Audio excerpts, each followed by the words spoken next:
जय हिंद दोस्तों। इतना दर्द शायद आपने कभी नहीं देखा होगा। एक फौजी आदमी इस तरीके का काम करेगा, वो भी अपने क्वार्टर में। आप देख सकते हो, बच्चा कोई 1 साल का है, 6 महीने का है, वाइफ है, खुद है, यानी 4 लोग कमरे में बंद होते हैं। और बंद में कहीं ना कहीं मिसअंडरस्टैंडिंग हो सकती है, द्वंद्व हो सकता है, मतभेद हो सकता है, कहासुनी हो सकती है, लेकिन इसका परिणाम इतना भयानक होगा ये कोई कल्पना नहीं कर सकता। इस परिणाम की वजह से यानी आज सबके हाथ पैर कांप रहे हैं। और आप देख सकते हो, एक साथ 4 चिताएं जल रही, छोटे छोटे बच्चे, यानी वो खुद एक फौजी, उसकी वाइफ और 2 बच्चों का उसने बिल्कुल अपनी दुनिया सारी खत्म कर ली। ये होता है प्रेशर की बात, दबाव की बात मैं कह रहा हूं। और यहां पर आदमी थक जाता है। खासकर फौजी की लाइफ में सबसे बड़ा प्रॉब्लम्स होती है, कहीं ना कहीं वो हर प्रॉब्लम से जूझ लेगा। नौकरी में कितनी भी प्रॉब्लम हो वो संघर्ष कर लेगा, वो टूटेगा नहीं, क्योंकि शारीरिक रूप से मजबूत है।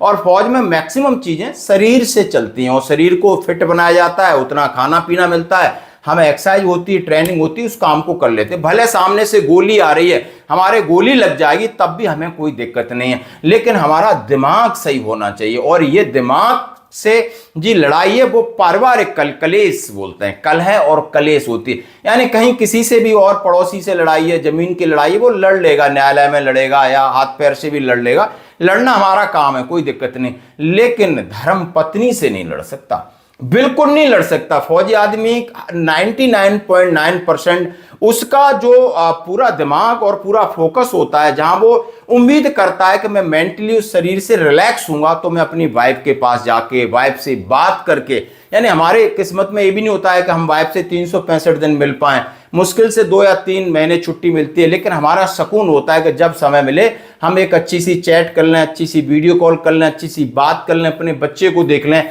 वहां पर हम एक तरीके के रिचार्ज हो जाते हैं, मानना कि एक अपने शब्दों में कह सकते हैं।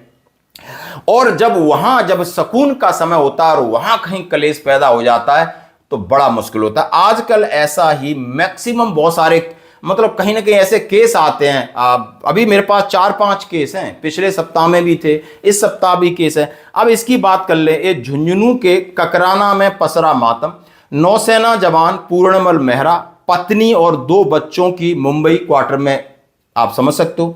झुंझुनू जिले के ककराना गांव के रहने वाले भारतीय नौसेना के जवान पूर्णमल मेहरा 30 साल, उनकी पत्नी ओमा 26 साल, 2 मासूम बच्चों की मुंबई में मौत की खबर, गांव में शोक की लहर। जानकारी के अनुसार मुंबई के नेवी नगर कुलाबा स्थित सरकारी आवास में, यानी जो नेवी का जवान था उसने अपने आप को पहले फांसी ऊपर लटकाया और उसकी पत्नी, 3 वर्षीय बेटे, 2 महीने की बेटी के जो बॉडी थी कमरे में पसरी थी।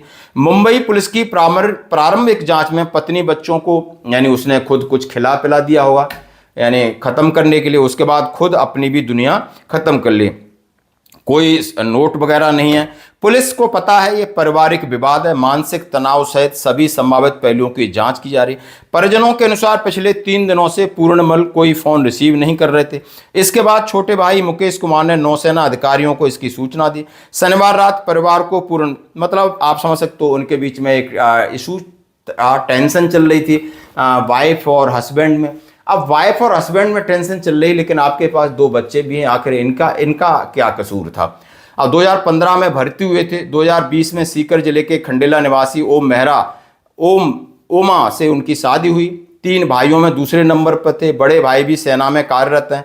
बताया जा रहा है कि सोमवार को चारों के सब पैतृक गांव, आप देख सकते हो, इनका पोस्टमार्टम हुआ है और वहां पर इन्हें अंतिम विदाई दी गई है। और मातम तो पसरेगा, लोग चीख रहे हैं, चिल्ला रहे हैं, और वहां पर सैनिक सम्मान के साथ भी इनको अंतिम विदाई दी जा रही है। लेकिन दर्द कितना है आप समझ सकते हो, ये कलेश है। आप देख सकते हो कितना अच्छा स्मार्ट बंदा है, वाइफ इतनी सुंदर है, 2 क्यूट से फूल जैसे बच्चे हैं, लेकिन कहीं ना कहीं ये जुबान है या अंडरस्टैंडिंग है, ये बहुत बड़ी दिक्कत पैदा कर रही है। लोग शादियों में जाने से डर रहे हैं। मैं हमेशा कहता हूं फौजियों को अब शादी बहुत चुन के, बहुत होश में ही करनी पड़ेगी, क्योंकि सिविल के तो लोग लड़ लेंगे, कोर्ट कचहरी भी कर लेते हैं, एलेमनी दे के पीछा छुड़ा लोगे, बट आपका पीछा नहीं छूटता है, क्योंकि आपके अंदर क्या है, आप पार्ट ऑर्डर है, वो ऊपर से हवा में केस जाएगा, वहां से डंडे आएंगे, सीओ के ऊपर प्रेशर रहेगा, तो वो सब अपना पीछा छुटाएंगे। फौज के दुनिया भर के काम है, आपकी पंचायत कौन करेगा। तो भाई ये बात बहुत सत्य है। ये बहुत कठिन समय चल रहा है रिश्तों को लेकर। आपकी क्या है प्रतिक्रिया? धन्यवाद।